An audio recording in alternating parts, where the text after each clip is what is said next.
Hello, everyone. Thanks for joining us tonight on the last SBIFF Film Talk of 2020, which is very exciting. I'm Audrey Arn, a programmer here at the Film Festival, and I'm joined by Matt Kazman, the writer-director of Killer, this fun short film, and we're going to talk about it. So, hey.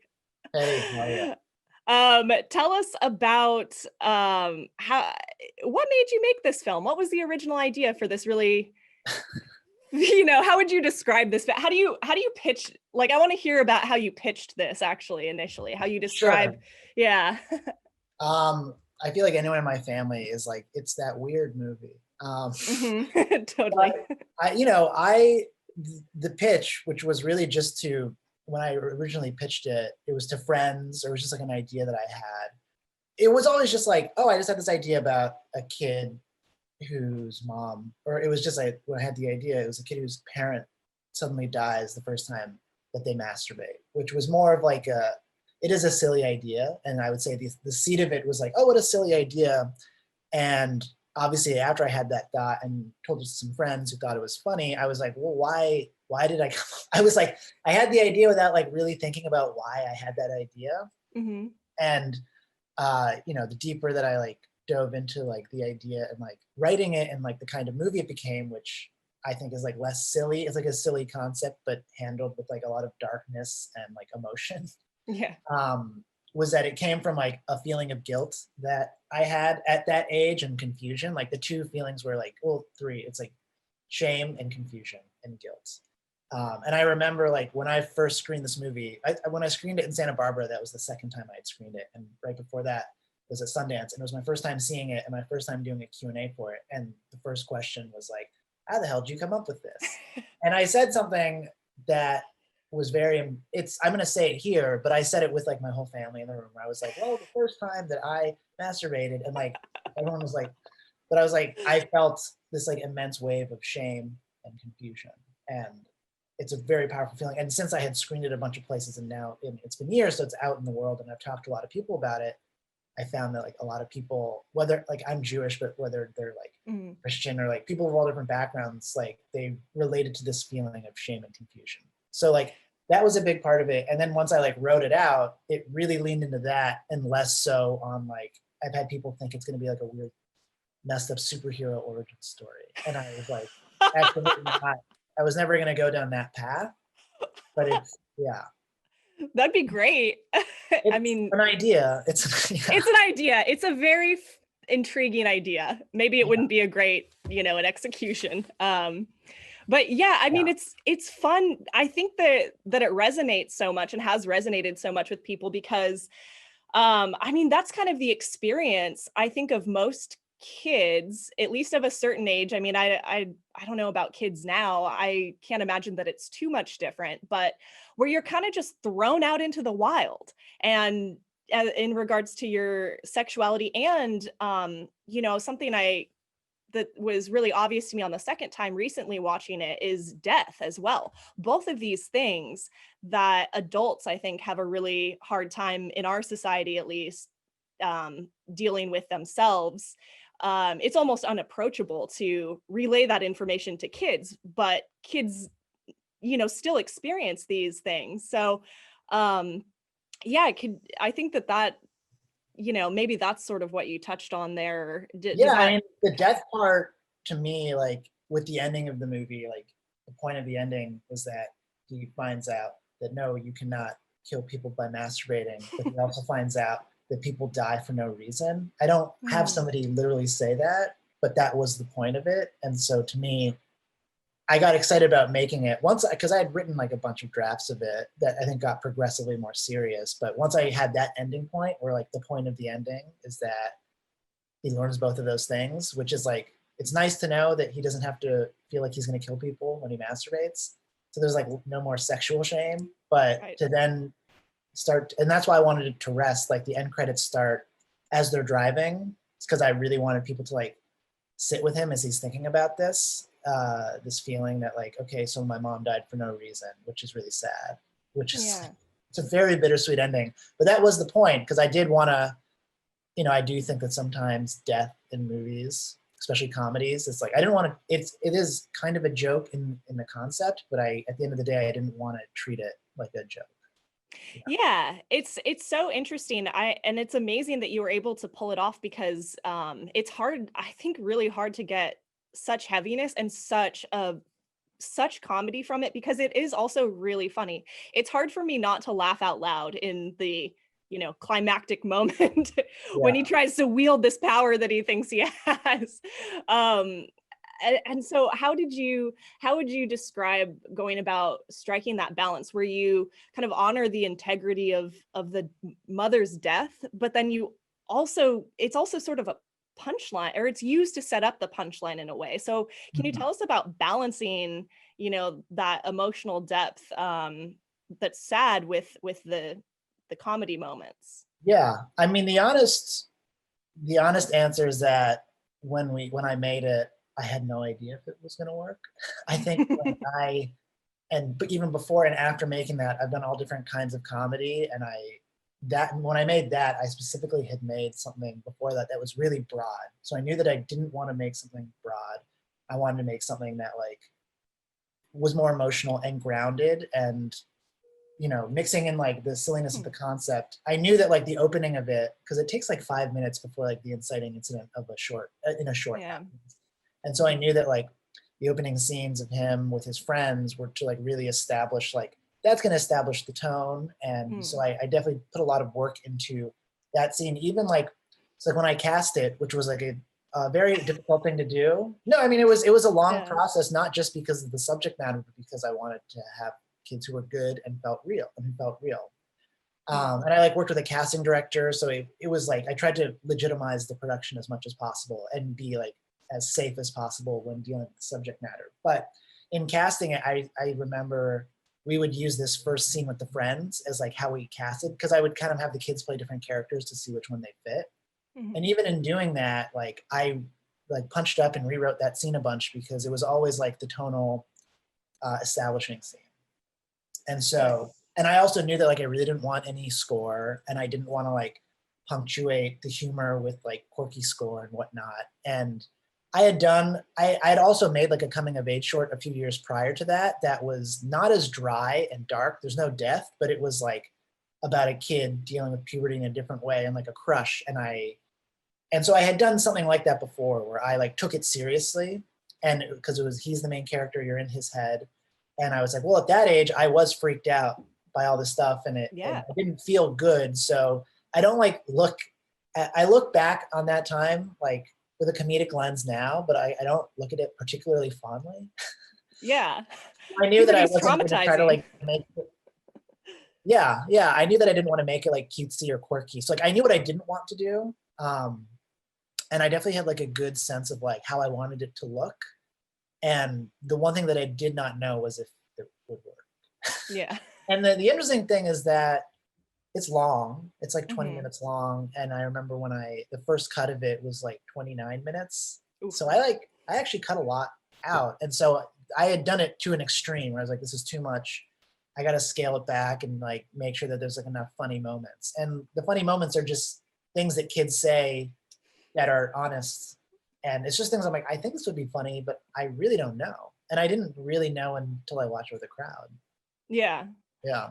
Yeah, I love that opening scene where you're kind of taken back into kid world. I think that tone fits really well as they're, with a straight face saying things like, "Oh yeah, you got to touch it to make it grow bigger."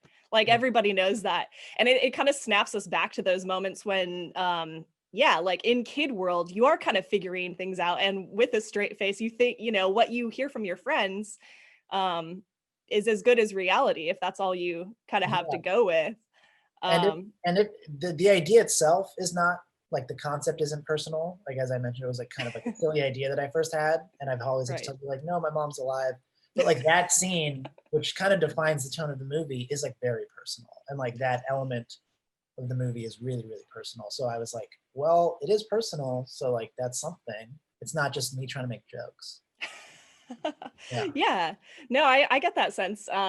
For sure. Like I would say it's like being taken into boys' world. I can't speculate as I didn't grow up in that, but I can kind of assimilate, or I can put myself in I can put that context into my life, and it kind of fits well. That, like, in secrecy, what kids have learned, and kind of sharing the knowledge, and doing their own little detective work about things that probably adults should help kids understand. But I guess Yeah, that's it's a hard thing for them to talk about because I never talked with my parents about that stuff. I mean, especially at that yeah. age, it's really like, yes, like what you said before, like everyone's kind of left to fend for themselves, and I think that boys are dumber than girls. Like really, at that age, really, like Yeah. yeah, yeah. So that's where that all that stuff came from. Yeah, it's a lot of fun. I loved your casting of Dusty too. I mean, I mean, that casting, he's so good. Can you talk a bit about him? I don't know the actor's name off the top of my head, but I was perusing and I saw on his IMDb, he's grown so much. Oh yeah, Uh, yeah. I mean, I he's think talented. at this point, I'm assuming he's in his 20s. No, no, no. Wait, He's no, no, very, no. That was like 5 years ago. yeah, but he was Okay. 13. Okay, so he's like, Okay. okay. No, because he's grown so much. Like I was like, also, what is time anymore? Um, Yeah, I know. but yeah, I mean, to go back to the casting, it's like I worked with this casting director who had cast like some other shorts and commercials that were like darkly comedic and had kids. And Mm. so, I was in New York at the time, and he was in New York, and so we had a lot of kids come in, and I found everyone but Dusty. I like didn't meet a kid that I thought worked for the role, and then I had seen his name is Hale. I had seen Hale in a short that was at Sundance like a few years prior, where he plays like a kid whose parent has like a struggling motel, and so he puts like roadkill out on the street, so that cars will hit him and get in accidents and stay at the motel. And it's like he barely talks, but he like has such an interesting face, Yeah. and he was clearly able to like emote a lot without saying anything. And then I had seen he was in like another feature that was at Tribeca that was like very off kilter, and I was like, okay, this kid is into doing like artistic stuff, whoever he is, and his parents. Yeah. And through one of those filmmakers who had worked with him, I got his mom's contact info. And they didn't live in New York; they lived in Richmond, Virginia. Hmm. And I talked to his mom, and I sent her my prior work, and I told her about the movie. And then I had a Skype call before Zoom was a thing. A Skype call with the both of them, and and she was really into it, like, and he was into it. And then I actually took the train out to Richmond to meet them, and I like hung out with them for like an afternoon. And like it was also like my secret way, like I still wanted to like audition him and have him do scenes, like some of the dialogue scenes. So like I went out there being like, I don't know, after this I might not cast them, but I went there telling them like, he's in the movie. But I had such a good time with them and him, and he was such a good actor. And the interesting thing was like, as soon as I got to their house, he was like, you want to set off fireworks? Like he's kind of the opposite in real life. And then so he like set off fireworks on their lawn, and then we like read the scenes, and he like 180'd as a person. Like he could get really quiet. And I was like, oh, and he also like was never trying to be an actor. Like he was found at his school by somebody making one of these movies he was in, and it was purely for fun, and purely for fun for his mom, who was so nice and supportive, and was like, we were super communicative the whole time. And then after that, I mean, I knew he was in it. It was just as simple as like, okay, let's figure out the days, and let's fly them to New York and bring them out to the suburbs that we shot in. So like finding like I didn't really find him until like we had done casting, and then like I didn't find him for like a month or two after that. So I like didn't know if I was gonna shoot it until I like wouldn't shoot it unless I found a good Dusty. And then once I found him, me and my friends who produced it were like, oh, we're gonna make this now. This is great. And then everything after that was great because he was so awesome to work with. And then whenever we weren't filming, thankfully it was like him and the other kids were like got along so well. Like it was the opposite of how everyone is presented in the movie. Like everything once we were rolling was like really dark and not, I mean, it wasn't very serious, but it was Somber. Yeah. very dry and somber. And Mm. then like in between scenes, like the kids were like climbing on anything that they could climb on and like having a lot of fun, and they were awesome. And I think it speaks to like everyone, all of those kids like talents, that they got it tonally and Yeah. did such a good job at performing. And even when we were shooting it, I tried to be really like mature and keep boundaries about talking about it. And I kind of mostly talked to their parents about it, and just to make sure that like everyone knew Everyone was cool. what Yeah. was going on. Right. Um, Right. so it was like a little bit of like, okay, let's just like, let's hope they get it from a performance standpoint, because I don't want to talk. I don't want to like make them talk about it unless it's. Yeah. Nobody wants to talk about it. That's what this movie's kind of Yeah, rests on, that premise, and it's yeah. true. And then after we shot it, it didn't like I didn't premiere it till like over a year after we shot it, and we were at Sundance, and Hale and his mom came to Sundance, and he was a different person. He like had fully like become a full teenager. Like he had like grown 2 feet. It was fascinating. He was like, yeah, like I got a girlfriend now. Like she lives like in New Orleans. Like he was already in a long distance relationship. I was like, oh my God. Yeah. Wow, what a star. Yeah, he just seems like an effortless I mean, his face in the scene, like it kills me, you know? In the final scene. When he tries to take down the bully, and like Yeah. it's gold. It's comedy gold. The nice thing about that, well, 2 things about that. One is that the school that we shot in did not, and we'll never know what the movie's about. They didn't know what it was about. Like I just told them it was a movie about a kid dealing with his bully, and we just never showed them a script. And the person who was like the liaison for the school, just like never asked. They were super like casual about everything, because we filmed 2 days in a school on a weekend. So we just basically paid to have like a janitor open it up for us. But I still like didn't. I was very worried that this guy was going to show up while we were filming that scene. He never did. But I always like, I felt like I got away with something, that like I did that at the school without them knowing. Maybe they have seen it. I don't know. But the second thing is that when we shot that scene, it was so clearly funny. Like that was nice, because when we were filming that, it's like, okay, we're going to film you masturbating at somebody. And it was always meant to be funny. In like a serious movie, it's like a clear comedic point. And the first couple times we did it, like Hale kept laughing, which, under normal circumstances you'd be annoyed. But I was like, it actually makes me feel better that like we're all on the same page. This is a comedy, like, yeah. Yeah. The kid, I think it's also the reaction shot of the bully is so good. Like you nailed that with him turning, like his reaction in slow motion, which I feel like young performers are I mean, they're different than adult performers. And so like getting just those reactions so well, worked really well and was I mean, awesome. again, I think it speaks to like these kids who are now teenagers, like being good at taking direction and being good performers. That is like the broadest part of the movie. I will say that when we filmed the reaction shots, I wasn't having Hale pretending to masturbate behind the camera. Like I was like, we'll only have him do this when we have to, only on camera. But I was essentially giving him just like things to react to, and like I don't even think I was saying like, and he's masturbating at you. Like I think I was saying things like, and he has like a gun. I mean like that's.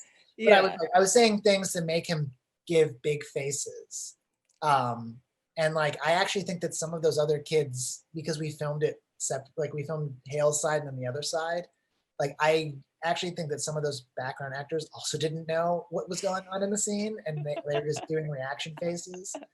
But the kid who plays the bully like knew exactly what was going on. He just gave great faces, and I think it's nice, because it's in slow motion. We could like watch it back and be like, okay, yeah, this is really funny. Yeah. Yes. So not subtle. Yeah. So did you edit the film, or I know because you're an editor. Yes. Yeah. Right. Yeah.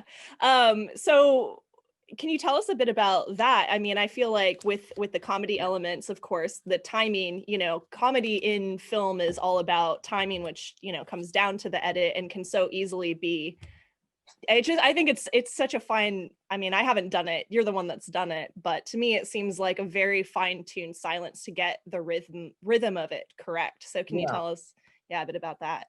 Yeah, I would say that it came from making the scenes really long and then showing it to a few people and then cringing, not in the way that I wanted to, in the way of like, this is too long. and then I would like cut it back.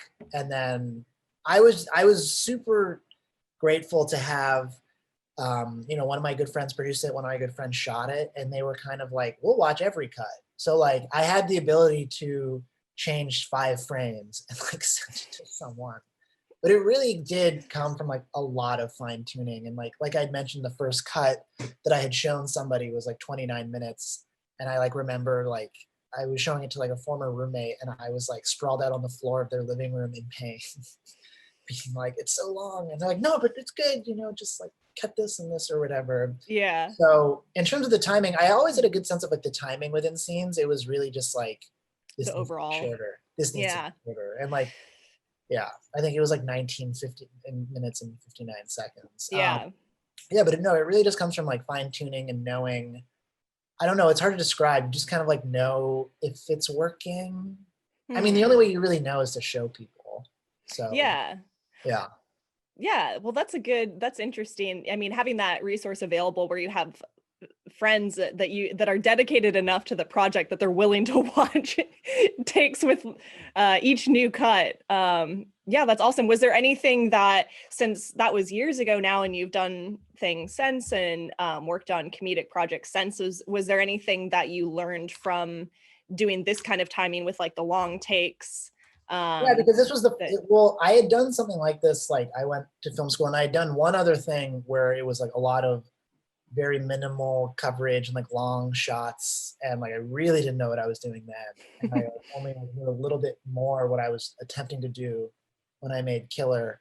I definitely learned a lot about like what works. And like, the other thing about like when you edit your own stuff is like you really feel like what isn't working, and you like really beat yourself up about like how you wish you could have done something differently, which is like, I kind of tend to dwell on that maybe a little bit too much. But like when I push that aside, Yeah. like I learned a lot about, not even in terms of like the long takes, because style is one thing, and I feel like a style works if you've like seen it in something else that you like. To me, like my biggest takeaways were, in terms of like that kind of tone, like I really always go back to it being personal or it being grounded in emotions, and like it's not dry for dry's sake. It's like I'm not trying to make a point with how dry and slow it is. Like it's motivated. Right, it's motivated maybe partially by like the kinds of stuff I like to watch. Like, when you make anything, there's always an element of like, well, I am trying to aspire to like another filmmaker or a few filmmakers that I like, and that's hard to shake when you're young. But it really was like, I don't know. Yeah, I think I learned like more about the material, about like what I felt about it at the end of the day. Like the fact that I could talk about it, not just from a style standpoint, but from like a material, and like seeing how much people relate. Like one of the biggest takeaways I had was like how people related to it and to be people reacting to it so strongly. Like I was extremely surprised at how well people and how big of a reaction it got, which I think speaks to the material, maybe like what it's like, and the kid's emotions, and like honoring the characters and not making him like a prop. I mean, like he barely speaks, but you like still like really feel for him. And so I think like being like not as even if the style is dry, like still feeling like connected to characters. Like you've probably seen this, but it's like, a couple years ago, that movie 8th Grade, which is like one of my favorite movies. Like that movie is like filled with like awkwardness, but it's like, it's so connected to like its character that you really feel for them. And even though that's like a really modern story, and I specifically was trying to, like, you said before, like, I don't know what kids are like now. Like, I don't know what kids are like now. I'm assuming they're way different. And like, I was like, this is really about my experience. And that's why I tried to not timestamp it and like put technology in it. But I think that, people just really relate to that stuff. Yeah. And, keep going. Oh no, I was going to say like, even in making other things since that, like the last a couple shorts, I made a short like a couple shorts ago that like, I know that I enjoyed doing the dry style, and I like pushed it even more on the short I made after Killer. And after I made that, I was like, too much. I was a little bit too dry, a little bit too distant. And it made me, I learned like, I actually want to go back to something that's more personal and grounded in emotion, which is good that I made Killer. It was like, okay, that worked in that, Yeah. That's interesting. So then it kind of sounds like you're saying that the style and your fascination with trying to emulate or create or play with style was a big motivator for it, more so than than the material, and then it became about the material through the process, or No, I is mean, that fair to say? Or I think that the type of style I was going for was just, it was influenced by what I liked at the time and what I still like. It wasn't the reason why I made it. I think my reasoning for making it was more like, I don't want to make something broad and quirky. Like I want to make something that's like dark, something about coming of age that is dark and grounded. Like that was like my main motivation. Gotcha. And then I think I only like really started thinking about the shots, you know, once I'd written the script and once I knew I was actually making it, you know. Yeah, that's so cool. Oh, and I wrote down the song too. I feel like the song, you know, we got to mention the song real quick because it of course hits, you know, it opens the film and you don't have, I don't think, any score, right, other than just that song in the film. I have a song at the very end. I mean, I have a song that plays over the end credits. Right. They're both by Jim Reeves. So, what was there any particular significance with that song, or it was more, I had gone into it, I got into the edit with like a completely different song or type of music in mind, and it became really clear that like it had no place in the movie. And so I was just like listening to a ton of stuff. I was listening to Jim Reeves. I heard this song, Distant Drums, the one that's at the beginning and that's during the climax. And then there's this other song, Welcome to My World, that's in the end credits.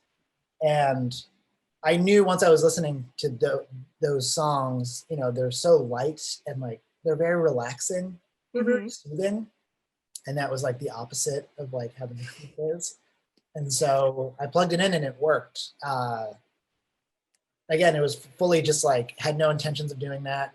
Liked those songs, tried them. They worked really well. And even, you know, I probably tried some other stuff after that. And it was like very clear that it was like that kind of music. It felt like, again, that felt like it just like defined the tone of the movie so much more. Yeah, it's like there's a nostalgic kind of sound, or it makes me think of like, 1950s, like American nostalgia, simple times kind of thing.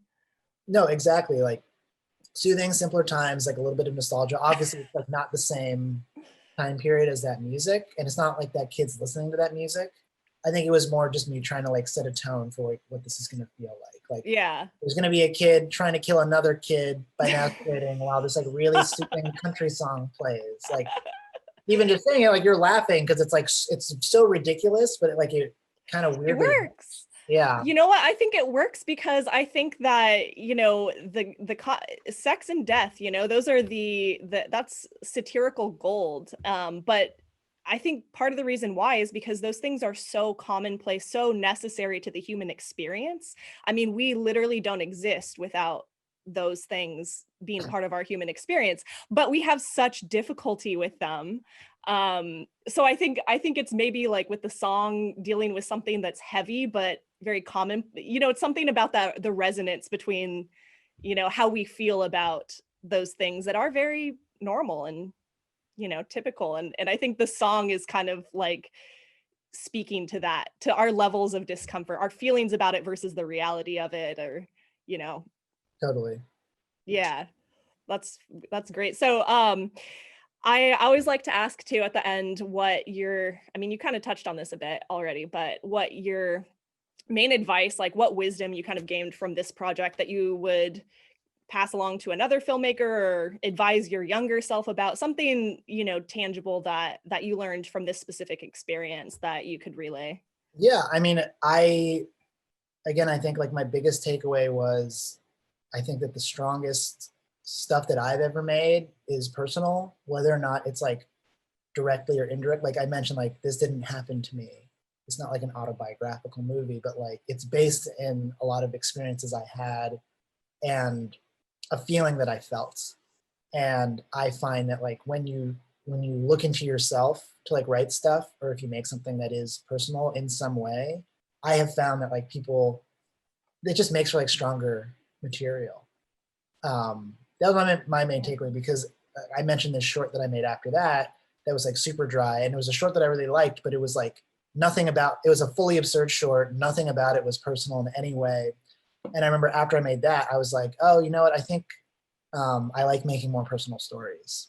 So it was kind of like the 1-2 of Killer and this other short that like really solidified advice that I now have for myself now that I would tell somebody younger than me is to just, I know that not every idea has to be personal, but I think that like leaning into yourself in some way, whether it's something in the past or something about your personality, that tends to like make the best material, in my opinion. But, Yeah. but there's so many different kinds of movies, so it's, yeah. No, that's great. And what do you have coming out, or what have you worked on lately? Like, what else can people look to if they want to see other work of yours? Yeah, I mean, since Killer, like I've done some serious stuff. Like I did a couple, like this short that I keep talking about, I do recommend people watch it. If anything, just to see like the progression of style. Yeah.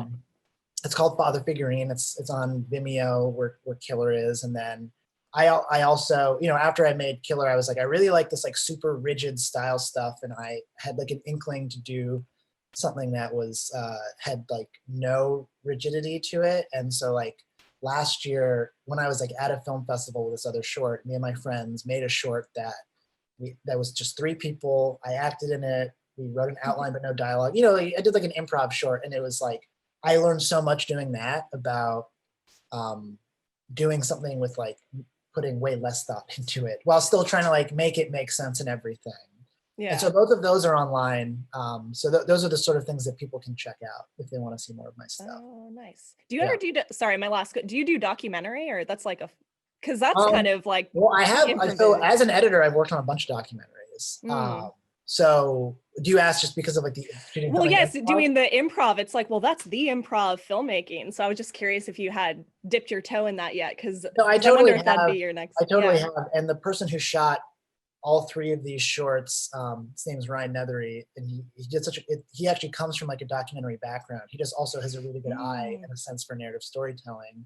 But you know, like we've done these like super rigid locked off movies, and then we did something that was like him like holding, you know, shoulder cam, and he also recorded the audio like via a Zoom that we had logged. So it's like, it was, yeah, I mean, again, like I wasn't trying to make like a mumblecore type thing or whatever. I was just like, it was more like an exercise, and it ended up just like working and like was a story. Yeah.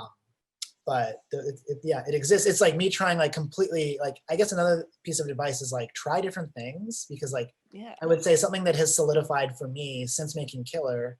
I will say that after I made Killer, everyone was like, what's the feature? Like, you got to make the feature. Yeah. And I was like, no, fuck that. Like, I don't want, I was like, it exists as a short. I don't really see it as anything bigger. And like, I also didn't want to like be pigeonholed as like a coming of age filmmaker, which is ridiculous. Because I now like have since come back to that, and am writing something like a feature that's kind of based off Killer without being like directly like a feature version of it. Because I came back to personal material. So yeah. Yeah. Awesome. So the advice is try a bunch of things so that you can like really know what your thing is or what you like to do. Yeah. Yeah. Sounds awesome. Wow. Well, with that, let's wrap this baby up. This is our last one of 2020. Any New Year's resolutions? I don't know, wake up earlier. Nice. Get in a better routine. Make a feature. I don't know. Yeah, that's good. When you said wake up, I was like, yep, there's mine. In general, yes. Wake up. Yeah. Awesome. Well, thank you so much for joining, talking about the film, and have a great new year. Yeah, you too. Yeah. Bye. Yeah. Bye.